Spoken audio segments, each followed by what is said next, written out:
ఆడ మగ పెద్ద చిన్న కులభేదం మతభేదం ఏమీ లేకుండా భగవద్గీత మీరు పడుకునే చోట మంచం దగ్గర పెట్టుకుని రోజుకు 2 శ్లోకాలు తాత్పర్యంతో సహా చదవండి. ఇంకేం ఆలోచించకండి, మూసేయండి, పడుకోండి. ముందు మంచి కళలు వస్తాయి. ప్రధాన ప్రయోజనం అది, మంచి కళలు వస్తాయి. 2 శ్లోకాలు ఎక్కువ కల్లా 365 రోజులు సంవత్సరానికి 700 శ్లోకాలు ఉన్నాయి భగవద్గీతలో.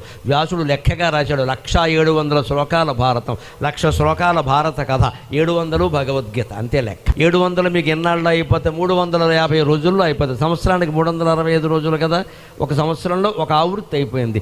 ఇలా 5 సంవత్సరాలు వరుసగా చదివితే భగవద్గీతలో కృష్ణుడు ఆశించిన గొప్ప శిష్యులందరూ మరణించే తయారవుతారు.